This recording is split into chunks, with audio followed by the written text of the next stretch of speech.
Welcome back to Questing Beast. I'm Ben. Today we're taking a look at Reach of the Roach God. This is a setting / series of adventures. Also, there's a bestiary in there and a bunch of other tools for 1,000,000 islands. Now, 1,000,000 islands is one of my favorite settings in all of RPGs. I've done a number of videos in the past looking at all of the zines that have led up to this final big book released for the setting, and you should check those out as well.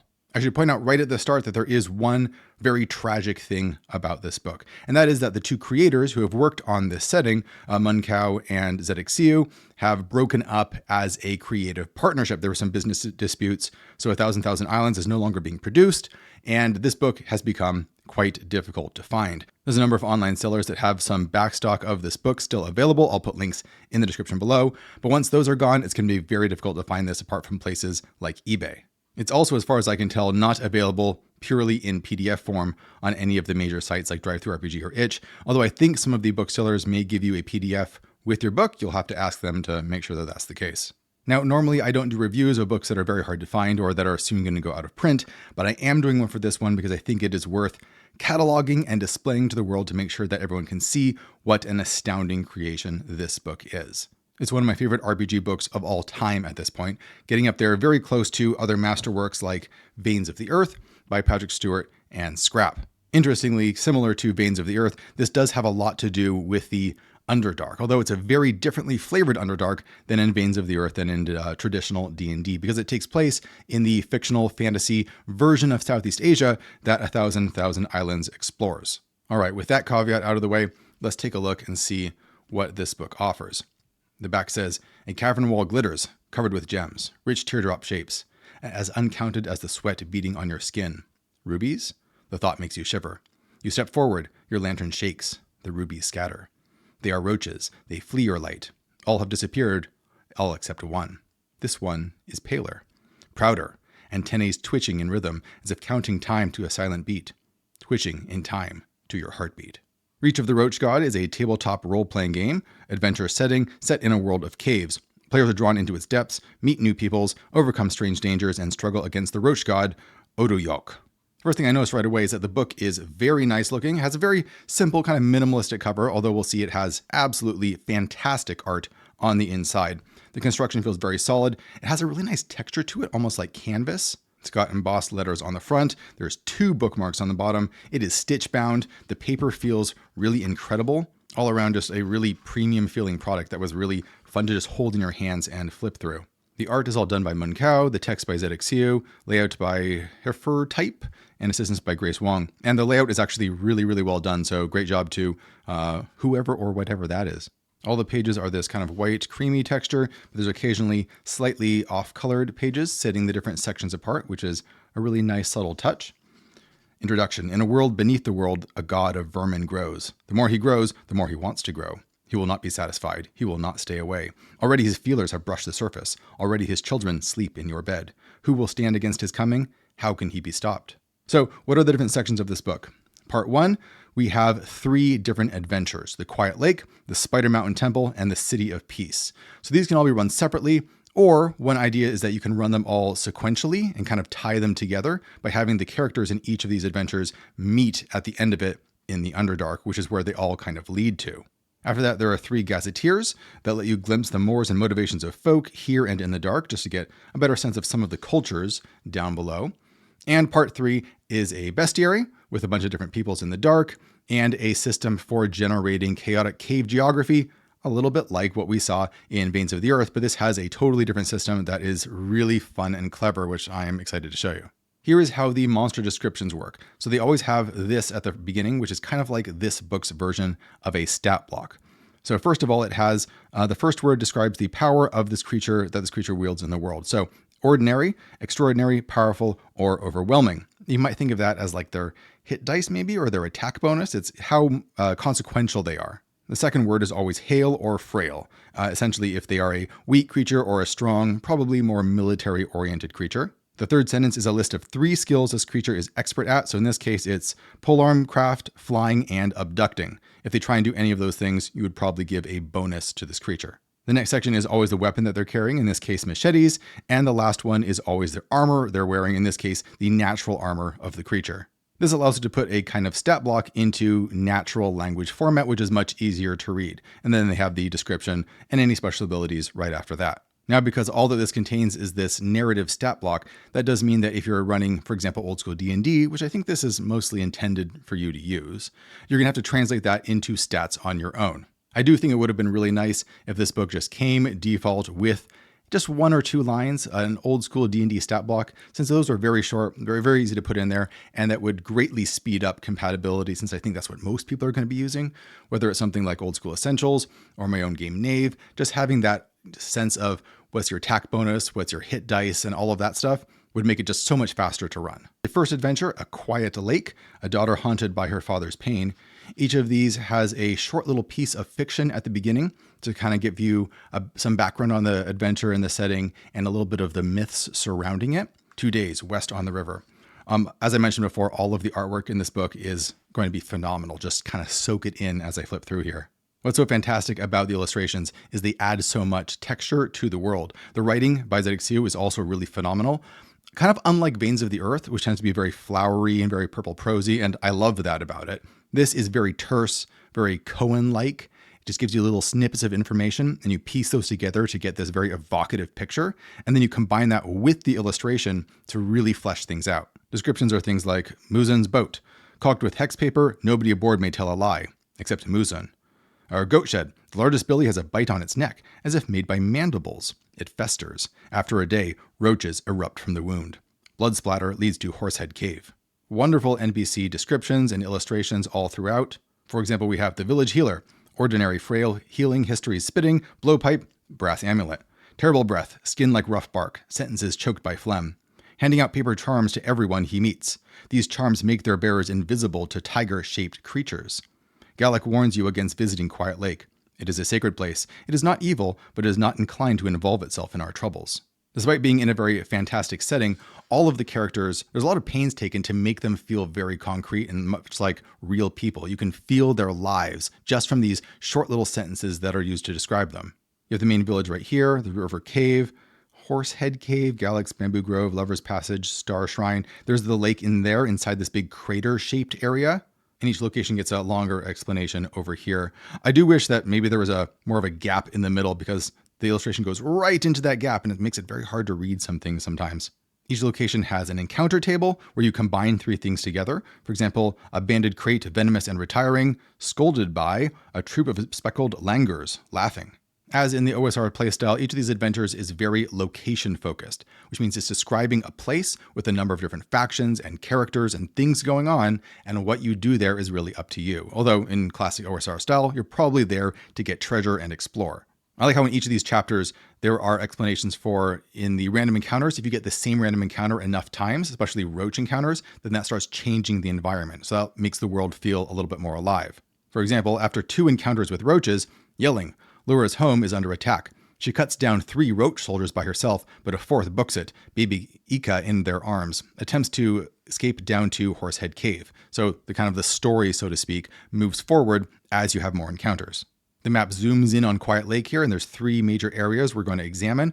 What you're going to discover throughout this book is that there's these 3 different adventures, and they all seem fairly simple on the surface, and then you realize that they are deeply interconnected within themselves beneath the surface. There's often networks of caves and tunnels that tie them together. And then in the end of the book, we'll find out that each of these adventures are also tied together by the Underdark. So I love this sense of zooming in and out and finding deeper and deeper interconnection between everything as you go. Lots of great little touches, like you can find that there's a villager here that's visiting this sacred pool because she has an affair with an ogre that is made out of water. And there's fish swimming around inside this ogre. It's a really interesting visual. And then you find out later that that ogre is actually a kind of like wizard bat that has found a way to take on this form and is very embarrassed about revealing his true form. Here he is right here, Diwi Shri, the angsty ascetic. I love how a lot of the creatures are humans, but some of them are just animal people, and it never really calls attention to that fact. That's just who they are. And despite being an animal creature, their lives are as weird and as messed up and complicated as any human. Lots of 3-dimensionality to a lot of the locations, which would be difficult to do in most books, but because the illustrations are so detailed, you can immediately get a grasp of how everything is laid out. Everything kind of works on a 1-page dungeon sort of format, where every location is right there, you can see how it all works, you get all of the descriptions, and you can run it straight off of the page. We can travel under the quiet lake where there's this river that will inevitably connect some of the other adventures together. The roach centipede itself, I love how so many of these monsters are roach themed. That is just horrifying looking. It's great. And how all these passages connect together if you want to explore it. There's plenty of random tables for generating new passages, new chambers, so this thing can keep going for quite a long ways. I love how there's maps like this that are unkeyed because you could just print these out and hand them straight to the players. Chapter 2 is the second adventure location, Spider Mountain Temple, doubt woven behind a serene facade. And this is one of the most complex ones because it is this temple complex with a number of different monk factions scattered in different areas. But as before, there is a lot of interconnection here because there is a maze of tunnels and caverns and huge caves inside this mountain that are going to be woven together, and there's plenty of stuff to explore in there. The rules of the temple that you must follow. A temple is a body stood against the world. To deface a temple guardian is to open a wound in its skin, because there are these stone guardians that you're going to have to face. What is your business at the temple? So this gives you a beginning hook for why you are reaching this place, what you plan to do there. And then you're probably going to get caught up in all of the interconnected NPCs and stuff going on behind the scenes. Some of the traders at the door, look at these people, such great, rich NPCs drawn with such specificity with so few words. Here is Cuckoo, the stuttering buffalo woman, cart of durians. I put all my savings in this run. What will I do now? I've got 7 sons to feed. One little thing that I noticed, this is just up to the printing, is that on some pages, the ink is kind of dark and it looks quite good. And on some others, it's much lighter and grayer and a little bit harder to read. I don't think that's intentional. I think that's just a problem with the printing. It doesn't really make it too difficult to read. It's totally fine. It is odd though, while you flip from one page to another and it'll be very dark, clear lines and then very lighter gray lines. It's only occasionally through the book though. Here's the precinct of the deer. Again, gorgeous illustrations that give you a very easy to look at, very easy to comprehend view of what the location is like. Junior monks, the deer school master. The temple is divided. So here's the background of what's been going on at the temple. So the master of the boulder school pronounced new wisdom. The god Udavara did not wed a spider, but a roach. He and his disciples retreat to the mountaintop. They are the roach school now. So the roaches have infiltrated the temple and are sort of taking disciples and corrupting some of the schools. One day ago, the other masters declare the temple shut. Layfolk should not enter, nobody may leave. Topta's teachings must not spread. That night, Topta transforms his school stone guardian into a roach guardian. This morning, the roach guardian attacks the precinct of the deer. Ata Rasau, master of the Kaukul school, hopefully I'm saying these names correctly, duels and defeats it. The roach guardian retreats to the precinct of the boulder. And then this is where you come in. Here's our 4 schools, the deer school, the Kaukul school, spider school, and boulder school. How our different stone guardians work. They have 3 torsos, 3 heads, but they walk around on 2 feet. They enforce the law here, so if you mess around too much and you cause too many problems, you may end up fighting them, although perhaps with some stealth you could avoid it. Here's the next precinct. You can see the outer area right here. There's a huge entrance to a cave that you can go in this way, or you can sneak in the back over here. There's some sweat baths over here, although if you remove the rocks that are near the chimney, you'll find that there is a secret passage. And that secret passage takes you inside the mountain and starts connecting you with all of those caves in there.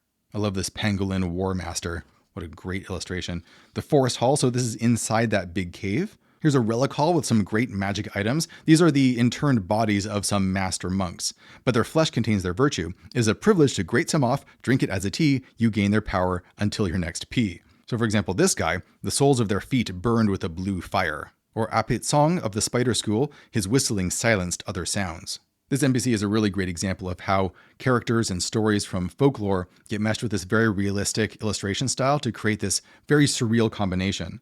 So her mother loved archery overmuch. Brinty cannot speak. Arrows form in her mouth instead of words. She can spit these at speeds to pierce steel. That is such a weird image, and it is so cool. You can just imagine a character just talking at you, and arrows are just flying out of her mouth, going straight through your armor. Here's how many of these locations connect underground. You see there's this huge cavern system under there. This is the realm of the spider over here. But we have many tunnels and rivers and slides and passages that intersect with it and allow you to get around in ways that might be unexpected if you thought you just were traveling in the overworld. There's a scripture hole back here that has some great new spells like cloth to flame, blood to mud, summon rain, and swim through earth. Here's a really great monster, webbing spirit, escaped id. Moves like a struggling prey, mute, mirrors your actions. When Three-Eye Spider died, his mind hall stepped out its front door and into the world. Personality of a kindergartner, learns bad habits faster than good ones. Hungry, opportunistic, will swallow a creature, take its shape, double in size, instinctively feared by roaches. Some of our other locations we can look through here: Rice Hall, the Roach School Sister Boulder, which is on the very top of the temple and is slowly being taken over by the new Roach School. Precinct of the Boulder, now Precinct of the Roach. Here's the Roach School Prophet, whose head is now a giant mound of roaches. That's awful. Here's the Temple Guardian that has been transformed into a Roach Guardian. So now there's only two bodies, with a body facing forward and body facing back. So it's like it has 6 legs. It can crawl forward and backward. It's made out of stone, so that can really beat you up. Our long central cave that can act as access to many other points around the map. And here is the Wizard in White, one of the spirits that is causing a lot of problems in this area. It is a hive mind of white roaches that's always in the shape of a roach, moving around the walls. It can learn any spell whose manual they eat. Currently knows Blinding Touch, Cloth to Grease, and Flesh to Roaches. The City of Peace, the third adventure, is a necropolis, and a metropolis, and a kleptopolis. It is a large, underdark area where people are burying their dead. Here are some hooks for the City of Peace: 6 funerals. All of these people died in the past year. Last week, their remains were sealed in a jar and their possessions parceled for travel. Today, they move to the City of Peace. Here's an example of an entire village in mourning that is turned into a big procession heading towards this underground city of the dead. Here's a shady merchant who has a giant pack snail that he's traveling on. Slurs like a pothead, so he seems harmless, but he's actually a fence for grave robbers and he wants bodyguards. This NPC is a cat. Ordinary hail, ritual craft, tracking, climbing, claws, fingerbone charm. Fur like a storm cloud, voice low like discouraging thunder. Here's the City of Peace itself. It's really an underground point crawl through many different caverns, filled with batfolk, caretakers, roaches, hungry ghosts, and tomb robbers. There's random generators for figuring out what your different roads look like. Perhaps they are curtained by hanging filaments that have poison dew, or they're fuzzy to the touch, mold, quickly colonizing skin and cloth. Each of these wards or caves has a number of generators for it as well. What community inters their dead here? What are the jars like here? What has not yet been cleared away? Random encounters like the sound of feet slapping on stone whenever you stop to listen. And that is shooing away a hungry ghost. The one who is haunting ground is closest. Great creepy element. You have snuffing ghosts. So if you're carrying around a candle, sometimes a face will suddenly appear in the lamplight and blow it out. Here we have caretakers for the City of Dead. They live underground pretty much all the time, just taking care of the tombs, but they are getting somewhat negligent. For example, after one encounter with these caretakers, replace your next encounter with Sri Papa, showing the bat colonists around, selling them a still occupied tomb house. We'll get rid of the ghosts for you, don't worry. There's kindling spirits that can light things for you, heaving spirits that have feet for a head. Here's the Dome of Dusk. This is a mansion that's being built by one of the corrupt caretakers, although it might turn out later on in the adventure that all of the people building the house are actually roach infiltrators that just look like people. The Ebullient Page, a hungry ghost. Jerky like flesh, hard yellow teeth, dragging a desiccated corpse by the elbow, tosses it as soon as he sees you. Imagine the most talkative friend you have. The Ebullient Page is very helpful. He can guide you through the city, gossip about its citizens. He will distract you. Talks. You got jar people. Sometimes the skeletons inside the jars get bored of being inside a jar. They pop their hands and feet out and start walking around. There's batfolk that are slowly taking over the caves and making it their own territory, much to the annoyance of everybody else. The River of Hours, the Market of Hours, Meekat the Temple Agent, that guy is horrible looking. The Drifting Daughter, hungry ghost. How to retrieve corpse oil, which is a very valuable commodity. You can travel around through a lot of these tombs, collect corpse oil from the corpses, and sell it for quite a bit of money if that's the way that you're getting XP. But at what cost? Some of the caves in this complex have been walled off for a very good reason. For example, the Spurned Prince's Palace. Inside, the Spurned Prince's glare. Shield your eyes. There are figures here mummified. People who knelt and stared and starved and died. All face a giant head. Masculine, eyes shut, beatific. Bright and blinding as the sun. Look at it directly and you stare. You kneel. You adore the Spurned Prince. The Tireless Minister. The Compound Champion. Such great monsters. So here is a roach infiltrator. So it's, again, a roach monster that has kind of taken over the body of a person and is now imitating them. They look like a normal person, but if you touch their body, you can feel the skin of a roach. So they usually don't want you to touch them. Next are some of our gazetteers of different cultures that live underground that you can incorporate in a number of different ways into the adventure. What these people have is an art where you can impress your hand on a wall and kind of create this hand shadow, but the hand is animated and it will try and communicate with people. You can, in the magic, tell the hand what you want people to know, and it will try to mime that just with hand gestures. Kind of like a different version of a magic mouth, the spell from D&D. I imagine this being really fun in play because when the players interact with it, the game master can just hold up their hand and kind of mime what the hand is doing, and they have to try and interpret it. These people are part of an underground town where they live in the dark all the time, although they have these torches that burn in kind of 6-hour increments, so that is how they track their days. This is one of those pages where you can see how dark the print is here, and then over here. Again, not sure if that's an error or not, but it is kind of odd. You can generate interesting new villagers using these tables right here. It is a very touch-based society because they are so often in the dark that when people are not able to touch each other, it seems kind of weird. For example, this village chief doesn't want people to touch him anymore. A lot of the other people assume that it's trauma through something that he went through, but it turns out he's actually a roach infiltrator. He knows that if you touch him, you'll find that out. Here's Ginga, the wild waif. She doesn't want a foster family. She does not need pity. She has skills to offer. Spiders love her. Take her with you. She will pull her weight. I love the idea of taking along this kid with you that you think you're going to, mother or father or take care of. And it turns out she's actually really competent and really useful. That would be a fun twist. Lots of great magic items all throughout the book. For example, you have snail lube, which sounds pretty gross.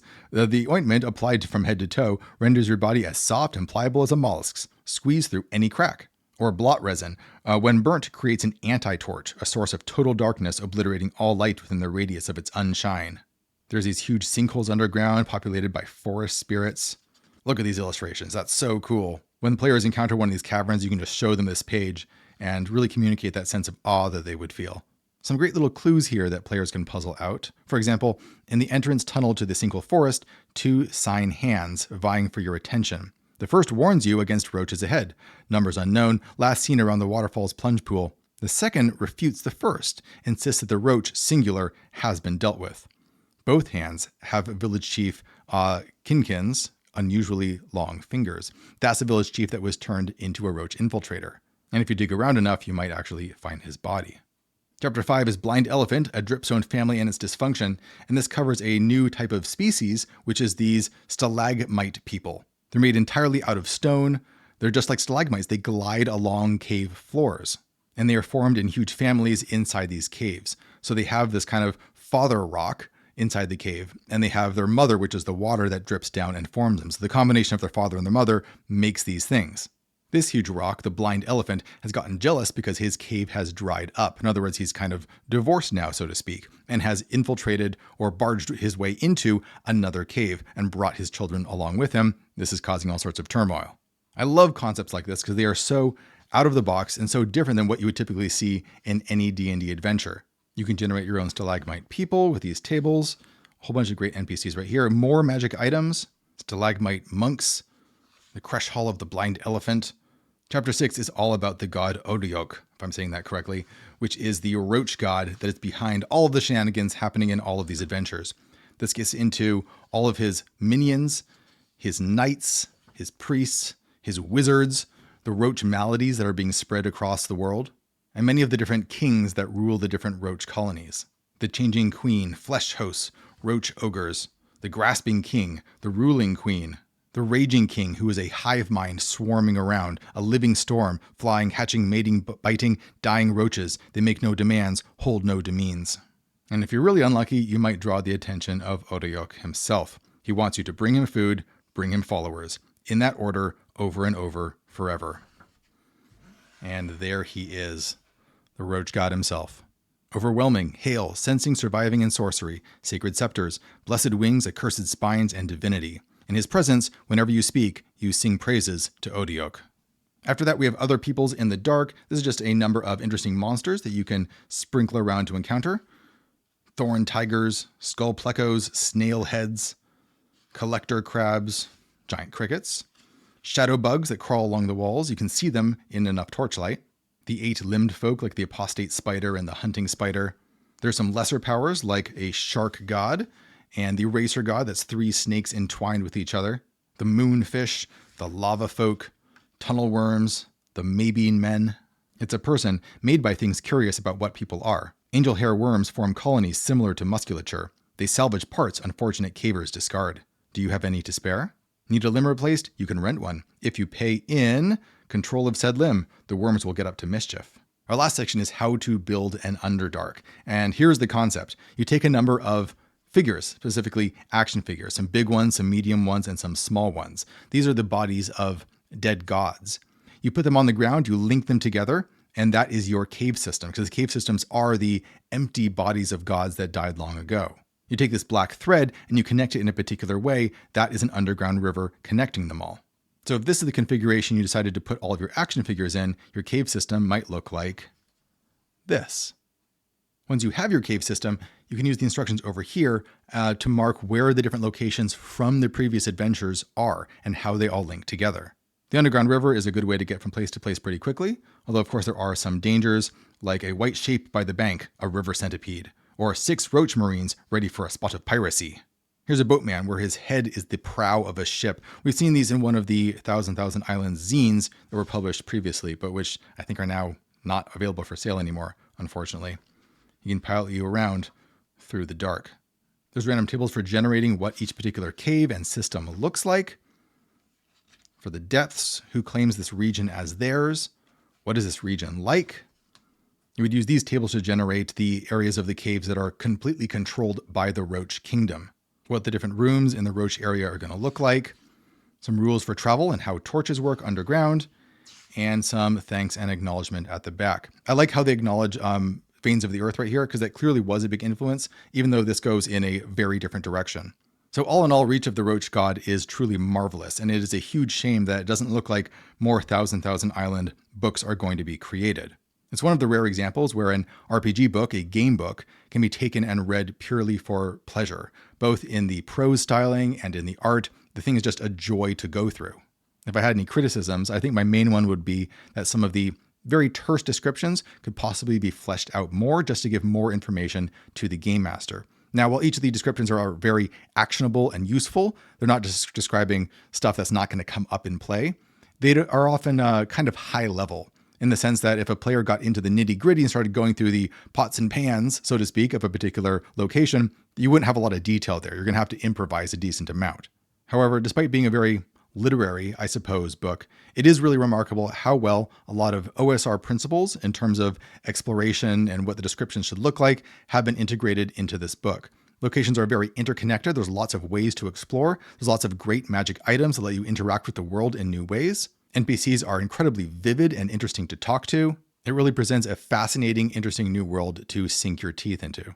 Now, as I mentioned at the beginning, I don't think there's that many copies of this left, but what places I have found that are still selling it, I will put links to those places down in the description below. That way, if you're interested in this book, you can still grab a copy before they end up on eBay and the price starts going through the roof, which is unfortunately what happened to Veins of the Earth. I recently created a list of books over on my blog that are my favorite OSR books that I would recommend to anyone if they want to really understand what the OSR can be like. This book is definitely going on that list, and I'll put a link to that list down below as well. Thanks for watching, everybody. I'll see you next time.